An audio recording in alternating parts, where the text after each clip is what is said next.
Sure Naziat tercümesi birinci ayetten başlayıp okuyumuz inşallah. Euzubillahimineşşeytanirracim. Nihayeti şefkatlik ve mehriban Allah'ın ismi bilen başlayayım. Küffarlarının canlarını qattiq tatib ağıcı periştiler bilen qasamki, mu'minlarning canlarını siyliq ağıcı periştiler bilen qasamki, Allah'ның emrini osmondan tiz ilib tushkichi farishtalar bilan qasamki, mu'minlarning jonlarini ilib jannatga ilgirliguvchi farishtalar bilan qasamki, Allohning amri bilan koinotning ishlarini boshqaruvchi farishtalar bilan qasamki, sizlar cho'qim terildirilsizlar. Sizlardan cho'qim hisob ilindi. Bu kun, ya'ni qiyomat kunida zamin va uningdagi shaylar qo'shilib tavraydi. Uning aqsidilla osmon va uningdagi shaylar qo'shilib tavraydi. Bu kunda dillarni, ya'ni kuffarlarning dillarini qo'rqinch bosadi. Shu dillarning egillarining ko'zlari qo'rqinchdan tikilib qariy olmaydi. Ular aytadi: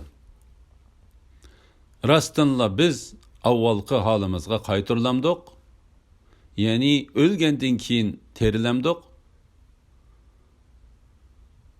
U bizning chirigan so'ngak bo'lib qolgan vaqtimiz emasmi?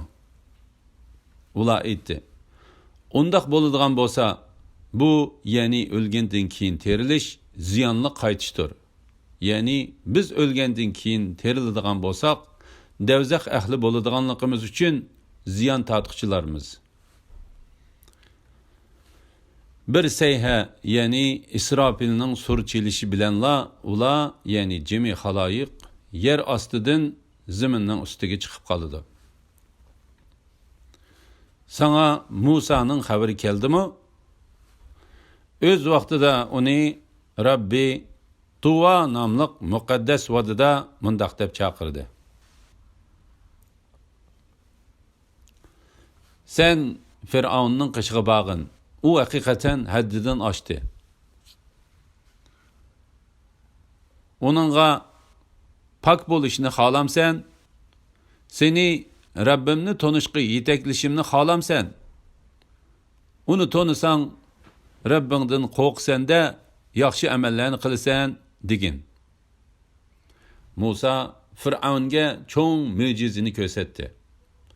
Firavun Allah'ның payg'ambari Musa'ni inkar qildi va Allah'ның amriga osiylik qildi. Ondan Firavun Musa'dan yuz o'rib, hiyla mikr ishlatishga kirishdi. U sehrgarlarni, askarlarini, tavalarini to'pladi ham nido qilib dedi: Men sizlarning buyuk Rabbinglar bo'laman. Allah uni dünya ve ahiretinin azabı bilen cezaladı. Şek şübhisiz ki Allah'tan korkuduğanlar bunundan ibret alıdı. Sizlerini yaratış müşkül mü ya ki osmanı yaratış müşkül mü? Allah osmanı yarattı. Onun igizlikini yüksek kıldı ve kem kütüsüz kıldı. Onun keçisini kapkaranğı, kündüzünü yopyoruk kıldı. Şuningdan keyin zaminni ahli zaminning turishiga loyiq qilib yaydi. Zamindan buloqlarni oqtirdi. O'simliklarni o'stirdi. Tog'larni zaminda muqim qildi. Alloh taolo ularning hammasini sizlarning va hayvonlaringlarning foydalanish uchun yaratdi. Qiyomat kelganda shu kunda inson yaxshi yomon qilmishini eslaydi. Qarg'uvchilarga jahannam ochiq ko'rsatiladi. Kimiki kufrida, gunohda chekidan oshadigan, dunyo tirikchiligini oxiratdan ortiq ko'rdigan, uning joyi haqiqatan jahannam bo'ladi. Rabbining oldida so'roqqa tortilishdan qo'rqadigan, o'zini nafs xohishiga berilishdan, ya'ni harom qilingan narsalardan cheklagan odamga kelsak, haqiqatan uning joyi jannat bo'ladi. Ular senden qiyomatning qachon bo'ladiganligini so'raydi. Sen uni qandoqmi bayon qilib bera olaysan? Uni bilish Rabbingga xosdir. Sening vazifang faqat qiyomatdan qo'rqadigan odamni ogohlantirishdir.